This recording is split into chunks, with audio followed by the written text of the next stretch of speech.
Assalamualaikum warahmatullahi wabarakatuh.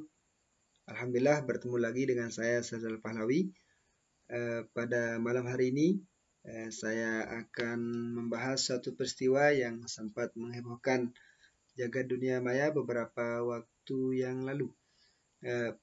Peristiwa yang dimaksud yaitu beredarnya video asusila salah seorang public figure di Provinsi Nusa Tenggara Barat. Kronologis peristiwa, sang public figure atau sang artis pada bulan Oktober itu mengaku melakukan komunikasi pada malam hari dengan salah seorang pria yang ia kenal pada siang harinya. Nah, selama melaksanakan komunikasi melalui media sosial, dalam hal ini video call WhatsApp, mereka melakukan komunikasi yang intens, sehingga dalam komunikasi tersebut sang artis mengaku dijanjikan atau diiming-imingi suatu materi atau pemberian pekerjaan mungkin, sehingga dia terbuai dengan rayuan dan janji-janji manis yang dikeluarkan oleh sang pelaku laki-laki yang kita sebut saja namanya Kumbang. Nah, selama melakukan komunikasi itu ada kejadian-kejadian atau ada peristiwa-peristiwa yang sangat tidak layak, yang sangat tidak senonoh terjadi, dan itu direkam oleh sang pelaku laki-laki. Nah, setelah merekamnya di malam hari pada saat melakukan komunikasi itu, di pagi harinya mungkin karena kita tidak tahu apa penyebabnya, sehingga sang laki-laki yang saya sebut sebagai namanya Kumbang tadi itu menyebar video atau adegan tidak senonoh yang mereka lakukan di malam hari itu, sehingga hal tersebut menghebohkan dunia maya, khususnya masyarakat di Provinsi Nusa Tenggara Barat.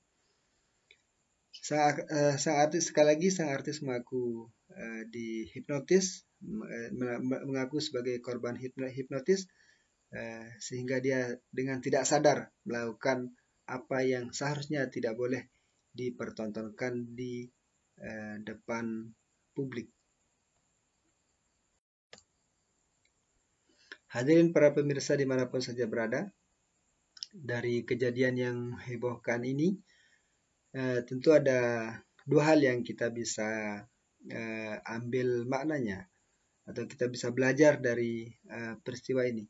Yang pertama, jangan mudah percaya dengan seseorang yang baru kita kenal.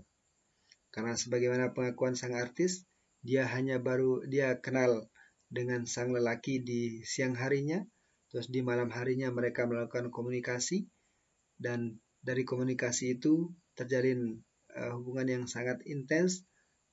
Sang laki-laki mengeluarkan jurus mautnya, yaitu dengan rayuan, dengan kata-kata manis, dengan sehingga sang perempuan atau sang artis itu menjadi terbuai.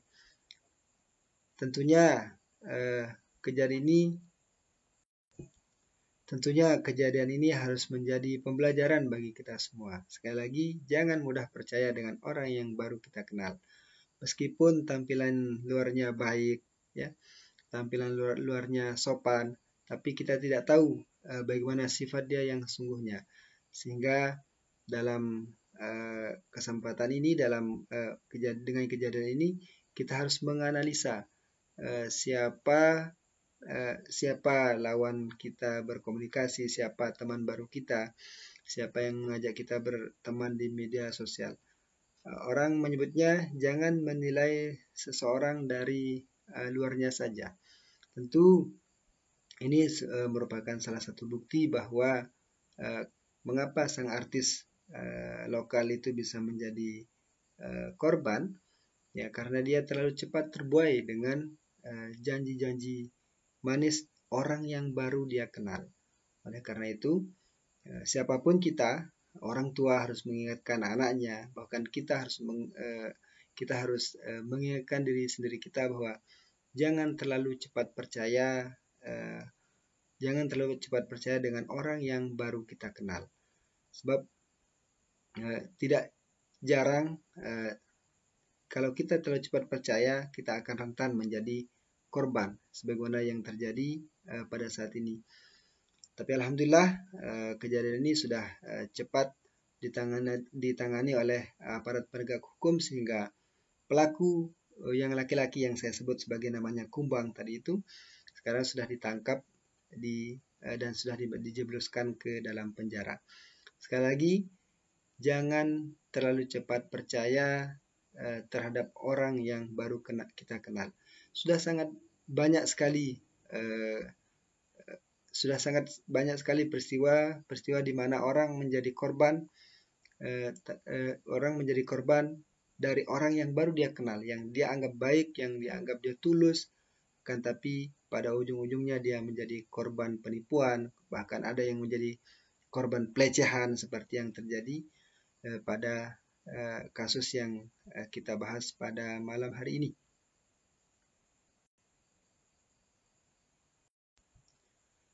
Para orang tua harus mengajarkan anak-anaknya, para guru juga harus mengajarkan murid-muridnya agar jangan terlalu cepat percaya kepada orang yang baru dikenal.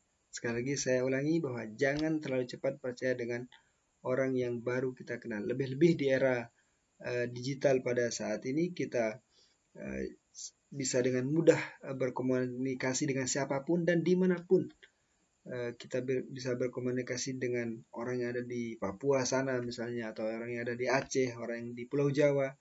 Dan adanya media sosial ini, dan kita tidak tahu dengan siapa kita berkomunikasi, sehingga kalau kita tidak kritis dalam melihat kejadian ini, maka kita akan siapapun akan sangat rentan untuk menjadi korban atas kejahatan yang terjadi di akhir-akhir ini.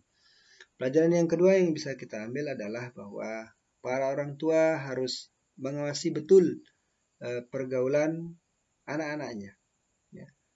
Orang tua harus mengawasi betul, sekali lagi, orang tua harus mengawasi betul pergaulan anak-anaknya.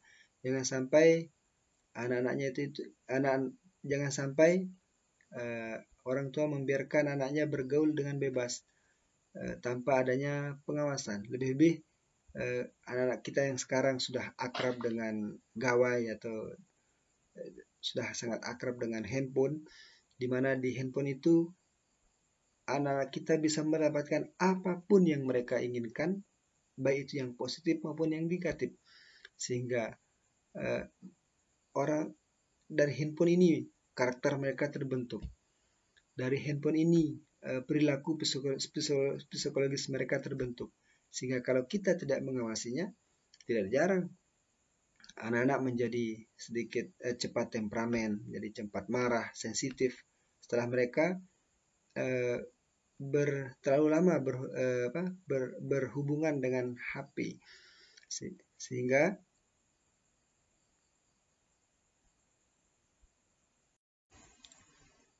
karakter anak dipengaruhi oleh teman dekatnya. Siapa itu teman?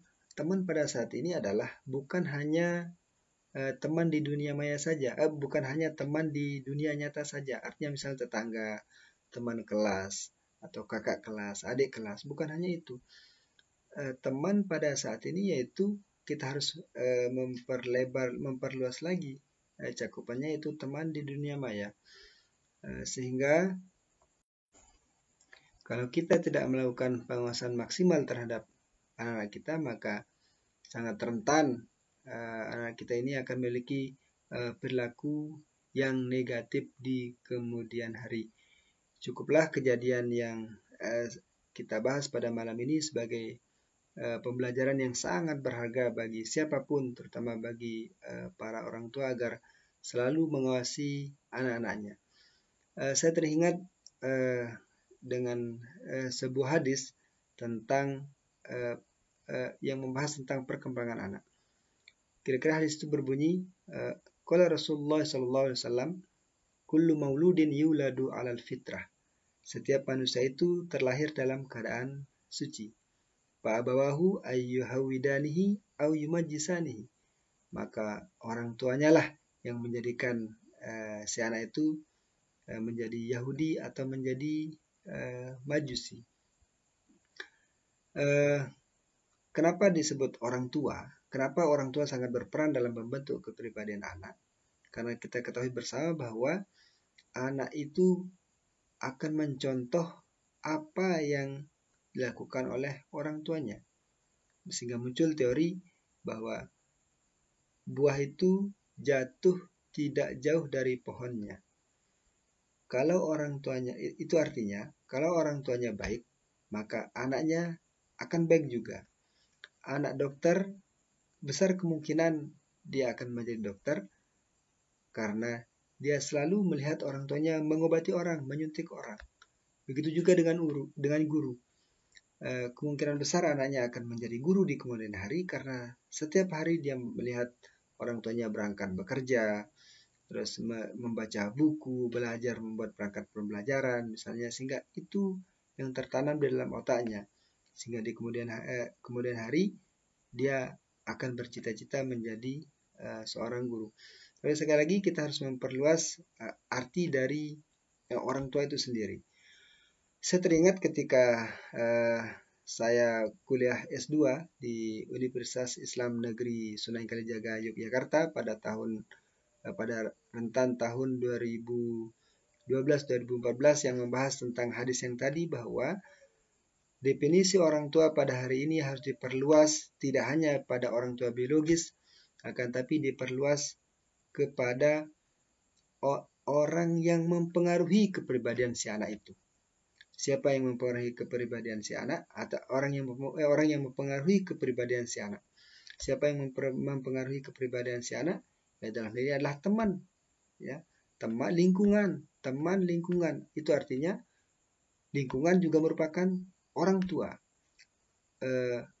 Teman juga merupakan orang tua. Kenapa? Karena sangat berpengaruh terhadap karakter, sifat si anak itu. Kalau temannya baik, maka dia akan menjadi baik. Kalau orang tua si anak baik, maka si anak pun akan baik. Bahkan ada dalam kasus-kasus tertentu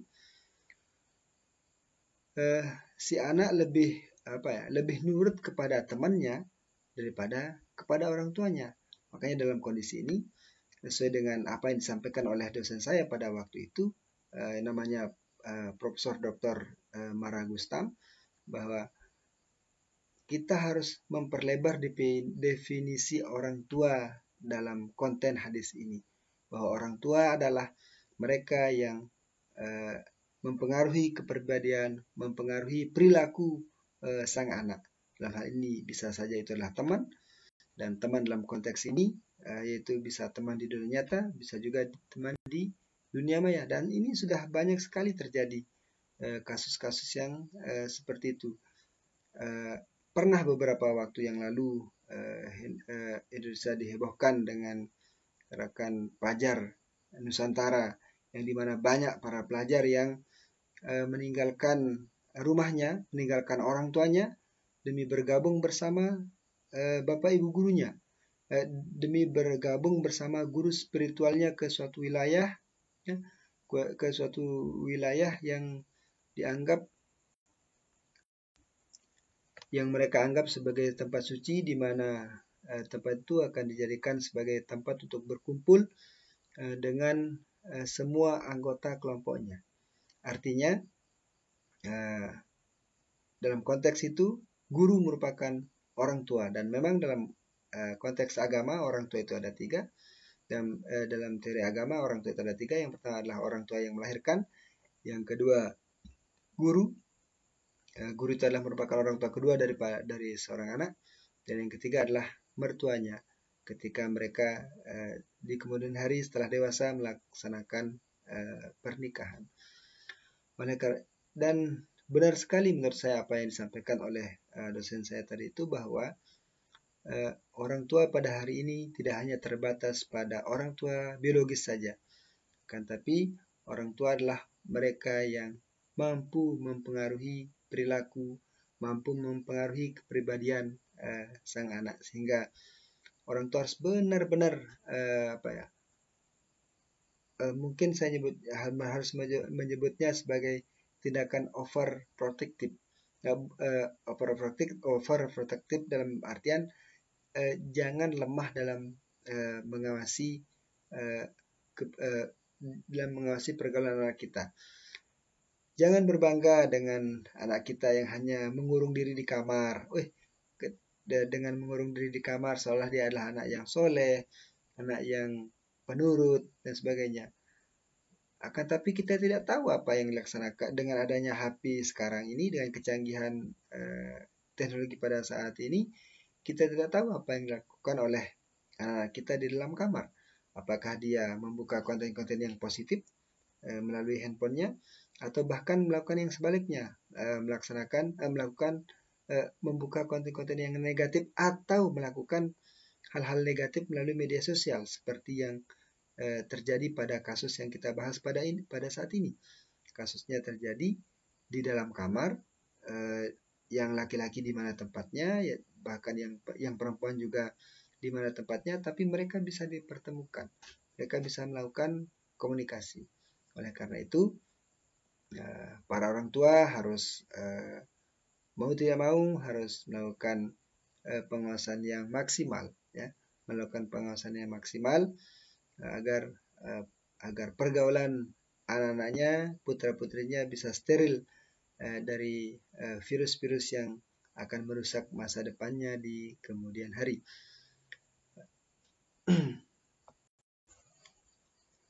Hadirin para pemirsa dimanapun saja berada, sekali lagi saya ulangi bahwa dari kejadian atau peristiwa yang kita bahas pada malam hari ini, kita bisa mengambil suatu kesimpulan bahwa, atau mengambil dua pelajaran, bahwa yang pertama, jangan terlalu cepat percaya kepada orang yang baru kita kenal, sebab hal itu akan sangat rentan untuk kita dimanfaatkan oleh orang yang tidak bertanggung jawab, sehingga kita menjadi korban, dan yang ada pada akhirnya adalah penyesalan.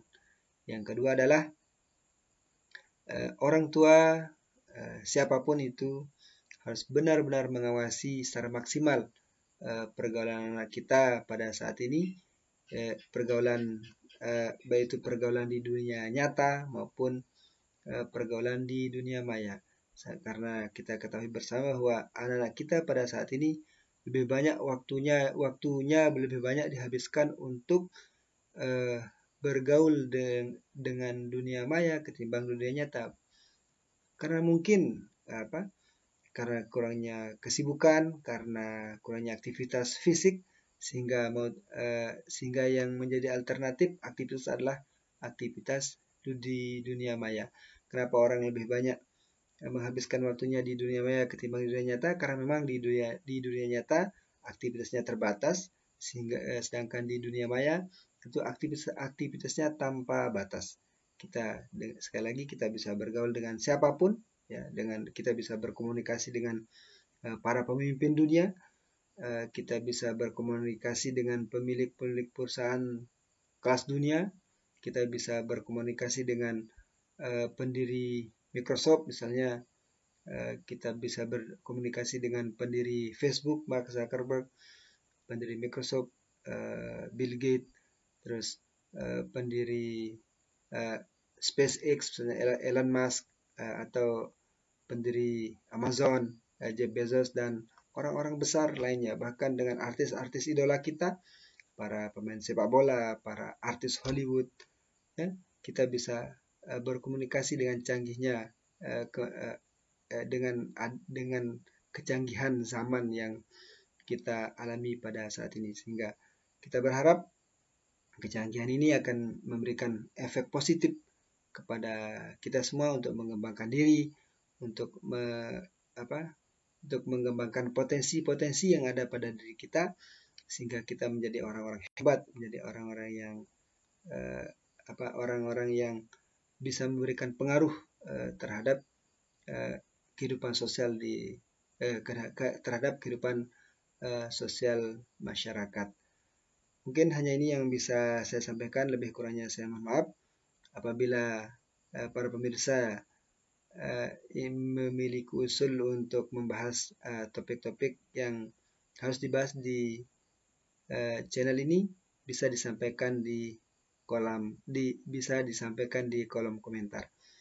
Lebih kurangnya saya mohon maaf. Sekian. Assalamualaikum warahmatullahi wabarakatuh.